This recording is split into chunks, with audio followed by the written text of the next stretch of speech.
The Village Girl and the Forbidden Forest. In a valley cradled by jagged mountains and thick pine forests, there was a village where every whisper of wind carried an old tale. The villagers were simple people, farmers, shepherds, and weavers, who lived by the rhythms of nature and the wisdom of their elders. Among them lived a girl named Zarmena, bright-eyed and full of questions the elders were tired of answering. Zarmena had always been different. Where other children were content to repeat what they were told, she wanted to know. Why do we never go in the old forest? She would ask. Why do we leave offerings of milk at the forest's edge during the winter solstice? Her grandmother, Bibi Salma, would sigh and tap her walking stick. Because the Jinn live there, child, and they do not take kindly to being disturbed. Bibi Salma was the oldest woman in the village, her skin folded like ancient parchment and her eyes clouded but sharp with memory. She was both feared and respected, a woman who spoke little but carried the weight of stories like sacred scripture. To Zarmena, she was the closest thing to a mother, her own parents having died in a landslide when she was just a toddler. Every evening, Zarmena would sit by the hearth and listen to the old tales of spirits who stole shadows, of whispers in the trees that turned men mad, of a Jinn lord once sealed in the heart of the forest by a wandering mystic. These tales filled the village with reverence and fear. But to Zarmena, they were puzzles waiting to be solved. One morning, after the village's water supply had run low due to a drying spring, Zarmena decided she would venture beyond the known path. She had heard from a traveling herbalist that certain rare herbs grew near cool, untouched streams in the deeper parts of the forest, herbs that might help cleanse the spring. She packed quietly, a flask of water, a wrapped piece of flatbread, and her grandmother's old herb pouch. She told no one, not even Bibi Salma. With the rising sun at her back, she slipped past the prayer stones marking the edge of the forest and stepped onto a trail no villager had walked in generations. The deeper she went, the quieter the world became. Birds did not sing here.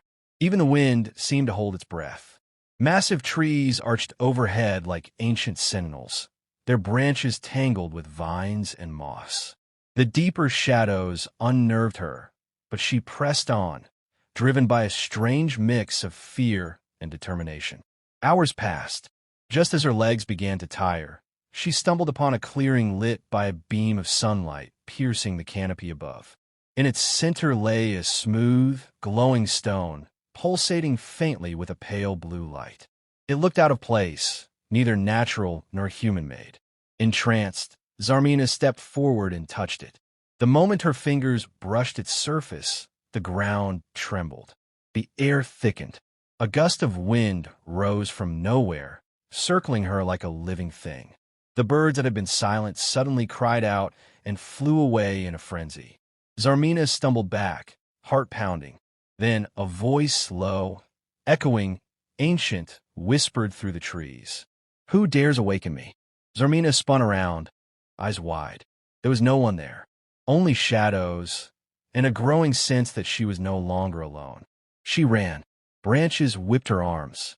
Roots reached for her ankles. But somehow, she made it back to the village, breathless and shaken. She burst into her grandmother's home, collapsing at the threshold. Bibi Salma looked up from her weaving, eyes narrowing. "You went into the forest." Zarmena could only nod. Her grandmother's face tightened with fear, not anger, but something deeper. "What did you touch?" she asked. Zarmena swallowed. "A stone." It glowed. Bibi Salma's hands trembled. She rose slowly, walked to the wooden shelf, and pulled down an old, dust-covered scroll. Unrolling it, she showed Zarmena an illustration, a stone like the one she had seen, surrounded by symbols and script she could not read. "You have disturbed the seal," the old woman whispered. "You've awakened the Jinn. The Jinn's bargain." That night, sleep eluded Zarmena. Her grandmother sat beside her, whispering verses and prayers, eyes darting toward the corners of the room as if expecting the shadows to speak. Outside, the wind howled unnaturally. Dogs barked, then whimpered into silence. Even the night insects ceased their chorus. At dawn, Bibi Salma handed Zarmena a satchel filled with dried herbs, a charm etched with ancient markings and a stern warning. You must go back. The Jinn do not forget. They will come whether we wait or run. But if you face him with courage, perhaps he will listen. Zarmena didn't argue. The strange pull that had guided her into the forest now tugged at her once more. Not fear, but a sense of unfinished fate. With trembling hands, she stepped again into the forest, this time with intent. The shadows felt heavier, the trees leaning in as if listening. She retraced her path to the clearing where the glowing stone had rested, but it was gone. Instead, a figure stood there, tall and imposing. Cloaked in dark robes that shifted like smoke, his eyes shimmered gold beneath a hood. The air around him crackled with power. Though he looked human, there was something in his presence, something ancient, vast, and unbound by mortal time. I am Ashzar, Warden of the Forgotten Pact, he said, his voice layered with echoes. Centuries ago, your kind promised to never cross into our sacred grounds. You, girl, have broken that vow. Zarmena bowed her head. I meant no harm. I was only looking for herbs to help my village. Our water is dying. Intent does not erase consequence, he replied. Your touch woke me from slumber. Do you know what it means to disturb a Jinn bound in silence for 500 years? I'm sorry, she whispered, but I'm not afraid of you. Ashzar tilted his head, amused. Bold, foolish, but perhaps not without worth. He stepped closer, and the wind died. The trees stilled. I could destroy your village for this insult. Turn your people into ash, your crops into dust. But I offer you a bargain, child. Zarmena raised her eyes. What kind of bargain?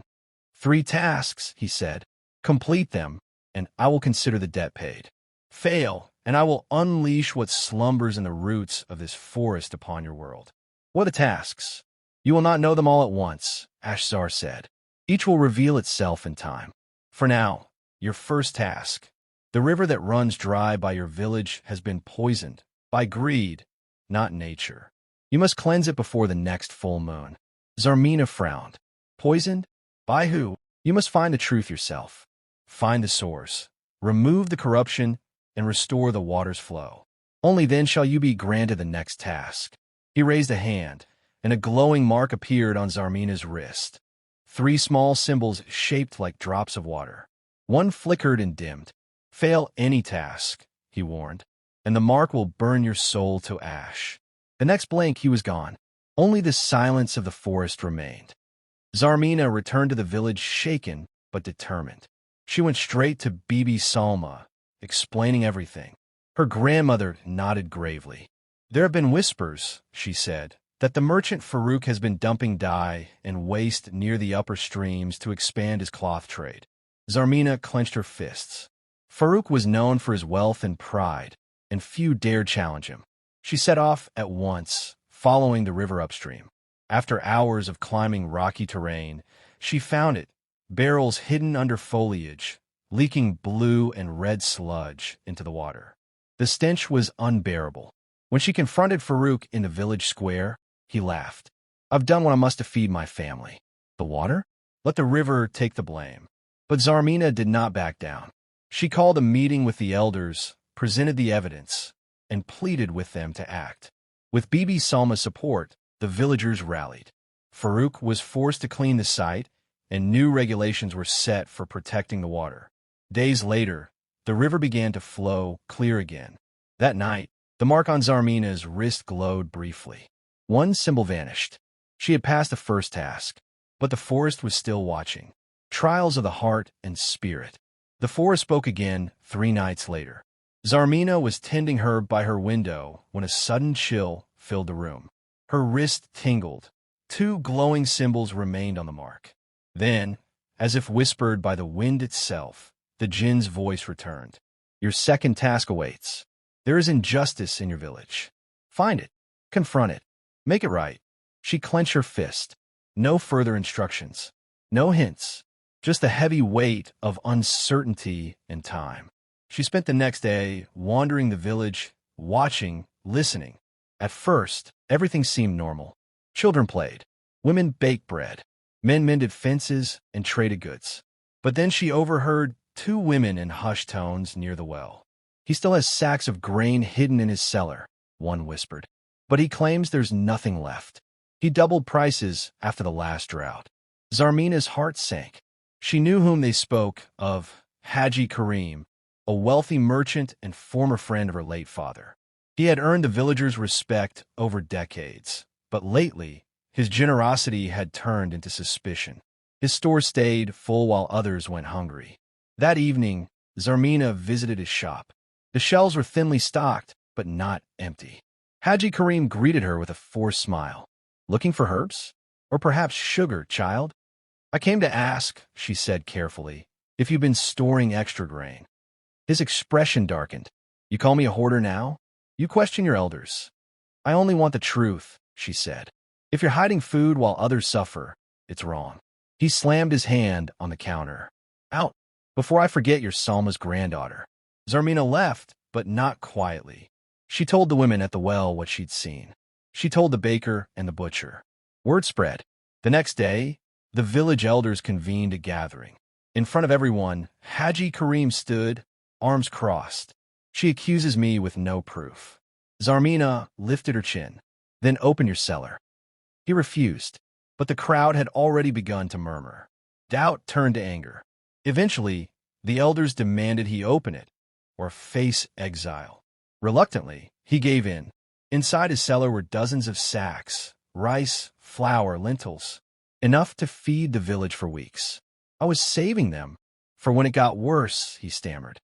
But no one accepted the excuse.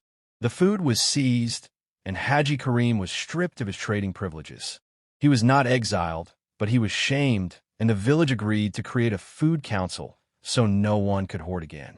That night, back in her room, Zarmena looked at her wrist. The second symbol disappeared, but she did not sleep. For days, she waited, nervous, wondering what the final task would be.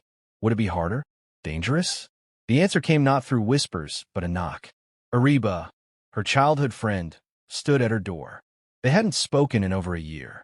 A rift had grown between them after Ariba spread a cruel rumor that Zarmena had faked her scholarship test results. The lie had humiliated Zarmena and nearly cost her the opportunity. Though others moved on, Zarmena had never forgiven her. Now Ariba stood, holding a bundle of herbs. "I heard what you've done with the river and the merchant. You've changed, Zarmi. I came to say I'm sorry for what I did. I was jealous and I lied. I've regretted it every day." Zarmena froze. Then, like a breath of wind, Ashzar's voice returned to her mind. "Your final task, forgive the one who wronged you." Zarmena looked into Ariba's eyes, genuine, remorseful, heavy with shame. For a moment, pride surged in her chest. She could turn her away. She had every right. But then she thought of the poisoned river, the hoarded food, the balance the Jinn spoke of. She remembered her parents, her grandmother's teachings, the stories that spoke of mercy as the highest virtue. She stepped aside and opened the door. "Come in," she said. "Let's start again." Ariba's eyes filled with tears. The two girls embraced, for the first time since childhood. Later, when the stars hung like lanterns in the sky, Zarmena looked down at her wrist. The final symbol vanished. But this time, something else happened. A faint glow spread across her palm. A new mark, shaped like an eye surrounded by leaves. Ashzar's voice whispered one final time. "You have passed, and now you are changed. When next we meet, it will not be as debtor and judge, but as allies." The wind carried his voice away, and the forest was silent once more. The forest's gift. Weeks passed. The village of Darong became quieter, more watchful. The forest, once feared and avoided, seemed to breathe in harmony with the people now. The river flowed clear and strong. The grain stores were full, and the villagers met more often, not just for trade or gossip, but to discuss, to listen, to help. In Zarmena, she had changed most of all. Her wrist bore no more glowing marks, but something had settled within her, a calm clarity, like the cool of morning air after a storm. She worked daily with her grandmother, learning healing herbs, listening more than questioning. Yet the mark on her palm, the eye surrounded by leaves, remained faintly visible in the light, like a brand of both burden and blessing. One early morning, as dew clung to the grass and birds sang from the treetops, a raven landed on her windowsill. It held something in its beak, a tiny scroll bound with golden thread.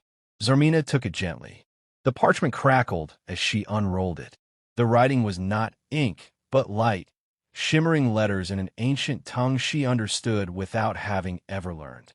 Come to the heart of the forest. Your story is not yet complete. She showed the message to Bibi Salma. The old woman's eyes, once clouded with age, sharpened with recognition. You're being called, she said simply. This is no longer about tasks. It's about destiny. Zarmena packed lightly, wrapped herself in a shawl, and stepped once more into the forest, this time with no fear, no hesitation. The trees no longer seemed threatening. They welcomed her. Deeper and deeper, she walked until she came upon the clearing where she had first met Ashzar. He stood waiting, tall, ethereal, power coiled around him like mist. But this time he bowed his head. You have passed your trials, he said. And more than that, you have restored balance, not only to your people, but to your own soul. Zarmena said nothing, waiting. Ashzar raised his hand, and the air shimmered. A vision unfolded between them. A time long ago when humans and Jinn once lived in harmony, when knowledge and nature were shared freely between the two. But greed, pride, and fear had driven them apart. Wars followed. The pact of peace was broken. My punishment was to sleep until someone worthy disturbed the seal, he said. You, Zarmena, broke the seal, but you did not bring ruin. You brought justice, courage, and compassion. He extended his hand. Will you become our voice among your people? A guardian between the world of Jinn and man? There are others like you, chosen by fate, born in silence, shaped by challenge. You are not alone. Zarmena's breath caught. A life of quiet learning in the village, or a life on the edge of the unknown, bridging realms. She thought of Ariba, of Bibi Salma, of her parents, of every child who would grow up hearing stories around the hearth. I will, she said. Ashzar smiled for the first time. Then kneel. She did. He touched her forehead, and the forest itself seemed to inhale. Leaves rustled with energy. The mark on her palm flared, then dimmed, no longer a task, but a title. Guardian. When she opened her eyes again, Ashzar was gone. In his place, a staff stood in the ground, which shaped by wind, crowned with a crystal that glowed like morning dew. She took it, and it felt like part of her, like it had always been waiting. She returned to the village under a silver dusk sky. Word of her return spread quickly. Children gathered first, then elders. Bibi Salma stood by the well, her eyes moist but proud. Zarmena raised the staff. I was wrong to question only for myself, she said. Now I question for all of us. To learn, to protect, to guide, not just for today, but for tomorrow. The villagers, once bound by fear, now stood with open eyes. The Jinn were no longer myths to be feared, but a part of their world to be respected. That night, as lanterns glowed and laughter filled the air, the forest watched quietly. And for the first time in generations, it was at peace. Zarmena stood at the edge of the trees, staff in hand, a girl no longer. She had awakened a Jinn, and in doing so, she had awakened something even greater within herself.